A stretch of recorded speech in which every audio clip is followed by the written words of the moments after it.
Hi, everybody. Welcome to Homeownership Heroes. I'm your host, Bryan Bergjans. And I'm your co-host, Rick Bettencourt, in the ridiculous outfit. Ridiculous. You look really good in blue. I do not look good. So before we kick off this wonderful episode of torpedoing a VA home loan transaction, I torpedoed you before this episode with this blue swag. Why don't you tell everybody why you're wearing it? Well, this is a double whammy because it was in the intro why I'm wearing this. But just to reiterate while I'm wearing this. Just let's beat a dead horse here. I lost a bet. The Bruins were supposed to win the Stanley Cup championship in 2019, but guess who won? The St. Louis Blues, baby. And here I am in this ridiculous outfit that is burning my skin. Now, let's get down to brass tacks here, buddy.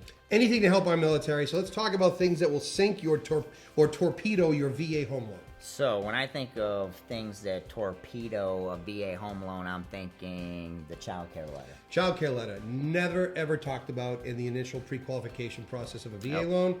Gets to underwriting, next thing you know, the debt-to-income ratios go from 38% to 49%, and they're no longer approved. Yeah, because most of the time your professional loan officers sometimes don't ask those questions, right? Which furthermore leads credence to the fact that you should be working with a subject matter expert that does VA often. And I'm not talking 2 or 3 times in a year. I'm talking 12 to 15 times a month.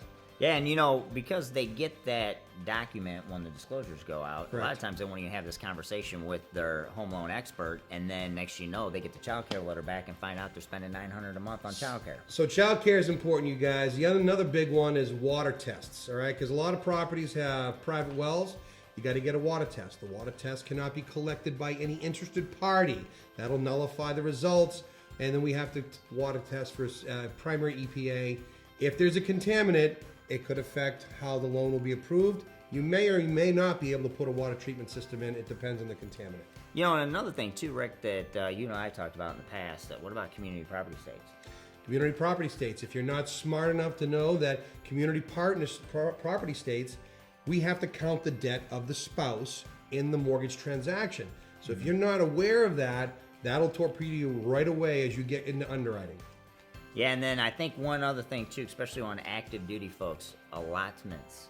Allotments can be a deal killer. Allotments for active duty personnel, and then garnished wages for those that have been out of the military. Yep. So if you're a mortgage professional, watch this, you have to get a pay stub. You actually have to read it, and you have to look for allotments on the LES statement, and you got to look for garnished wages under the deductions on a civilian pay stub, whether you're police, fire, or wherever you work. Because if you're not paying attention to those, that's going to kill your DTI and your residual income. Yeah, don't always trust the credit report, because a lot of times allotments don't show up on it. Sometimes they don't show up on credit report. No, and garnished wages will never show up there. Speaking of residual income, another deal killer. If you're not taking into consideration on a pre-qual what the FICA Fed, your maintenance costs are going to be, then that's going to have a significant impact as well. So that's another thing that an experienced VA mortgage originator will know.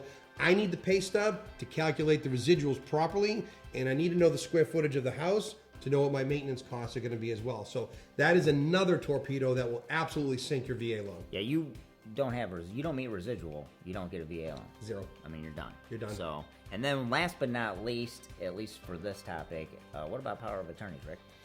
Power of attorneys, you should understand, especially if you're a more professional working with a lot of active duty personnel, that PCS or maybe deployed, you have to get that power of attorney discussed up front early on in the transaction. You may be able to get something modified if your title company is specific before that soldier deploys, so that way you don't have to worry about the POA. Now, I also wanted to talk real quick though, you have to, the other thing that's a deal breaker, dude. Minimum property requirements. Oh, yeah. Oh, that's a bad one. We can't forget about that. No, you can't forget about minimum property requirements because, this is what I always say too. As a lending professional, working with realtors, you have to understand the houses that your clients are being shown. Without a doubt. I mean, do not, under any circumstance, allow houses that need massive renovations and try to get that done the regular way. Now we have a great website. Okay, Brian's going to give it to you in a second. If you have questions about anything that we just discussed, MPRs, residual, whatever these torpedoes were, so you got to email us here. Brian, give them the email address. Yeah, we made it really easy. military@caliberhomeloans.com. that allows us the ability to help you Yeah. use your VA home loan benefit. Yeah, any questions? And there's a lot more torpedoes out there. But these are the top, I think, But top these 6 are or the 7. top ones whatever for they sure, were. Yeah, without a doubt. So, hey, thank you for tuning in. Homeownership Heroes. I'm your host, Bryan Bergjans, And I'm Rick Bettencourt. and we'll see you next time. Thanks.